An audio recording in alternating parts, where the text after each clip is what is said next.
la menace sismique. Il faut bien comprendre ce phénomène pour pouvoir faire face d'éventuels tremblements de terre, car il s'agit de comprendre le phénomène pour pouvoir surgir. Quelle est l'origine des séismes? Très souvent, on entendait dans la presse, sur les réseaux sociaux, on dit que le tremblement de terre, c'est un fiat divin, c'est bon Dieu qui parle aux Haïtiens, qui a envoyé le tremblement de terre pour lui.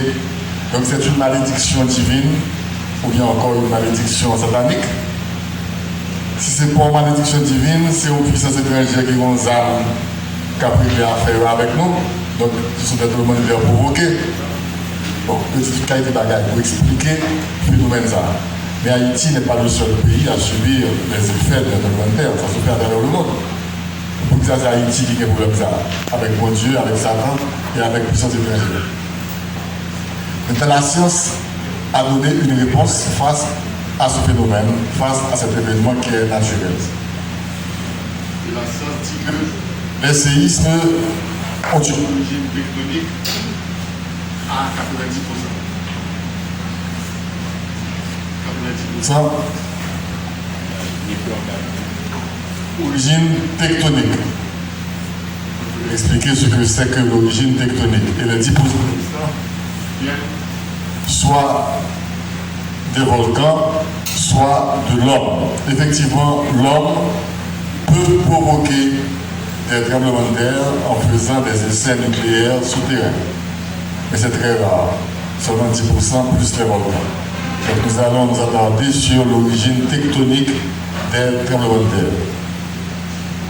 Que veut dire origine tectonique des tremblements de terre? En géologie, vous avez probablement étudié la théorie de la tectonique des plaques.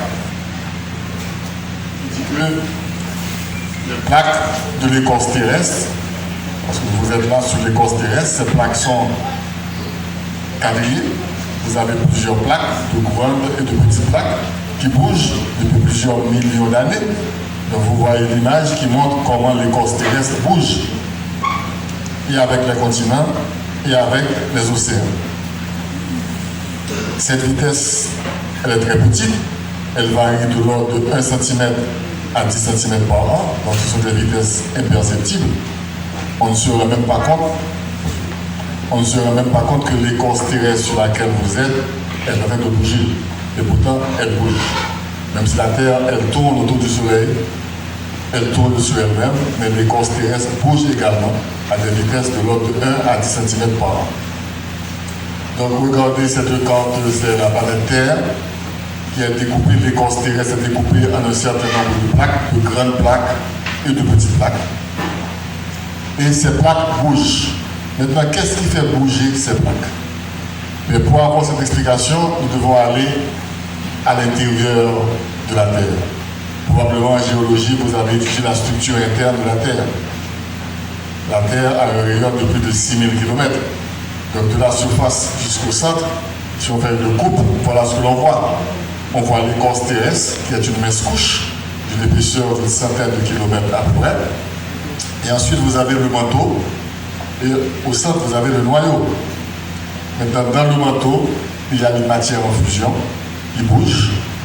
Et puisque, au fur et à mesure qu'on va vers le centre, la température augmente, donc il fait plus chaud au centre qu'en surface. Donc en surface, il fait plus frais. Donc il y a un échange de température, donc le magma a tendance à monter en surface et le magma froid a tendance à descendre. Donc il se crée dans le manteau ce qu'on appelle des courants de convection. Et ce sont ces courants de convection, cette matière en fusion, qui va provoquer le déplacement des plaques tectoniques de l'écorce terrestre. Aussi simple que ça. Donc voilà, ces plaques bougent à des vitesses très lentes. Et ces plaques se déplacent de différentes manières. Il y a des plaques qui se détachent l'une de l'autre, on les appelle des plaques divergentes, ou bien encore, il y a des plaques qui se rencontrent, des plaques convergentes, donc qui entrent en collision. Alors, il y a 3 déplacements possibles. Il y a les plaques divergentes, les plaques convergentes et les plaques de subduction quand une plaque glisse l'une sous l'autre.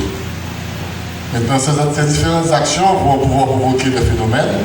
Par exemple, les plaques convergentes en se rencontrant forment des chaînes de montagnes, ou bien encore ils entrent en collision de barres de tremblements de terre, ou bien encore quand vous avez le phénomène de subduction, ce sont des zones riches en volcans et en tremblements de terre. Donc voilà ce qui explique le phénomène des tremblements de terre. Donc voilà, si vous consultez une carte de la planète Terre, la position actuelle des plaques tectoniques, vous avez de grandes plaques, comme la plus grande plaque de l'Amérique du Nord, la grande plaque de l'Amérique du Sud, la grande plaque africaine. Donc là, sur une plaque, il y a les continents et les océans. Vous avez la grande plaque eurasienne, la grande plaque du Pacifique, qui est une plaque uniquement océanique. Mais à côté de ces 6 grandes plaques, vous avez également de petites plaques. Par exemple, les petites plaques de Philippines, du Cocos, de Nazca et la petite plaque des Caraïbes. Donc vous avez aussi les flèches qui montrent le déplacement de ces plaques. Quand il y a un mouvement d'extension, on a des plaques divergentes. Quand vous avez des mouvements de compression, les plaques sont dites convergentes. Quand les plaques glissent l'une à côté de l'autre, vous avez des plaques transformantes. Et quand les plaques glissent l'une sur l'autre, vous avez des plaques de subduction. Voilà en gros la topographie de la planète Terre. Maintenant, puisque les plaques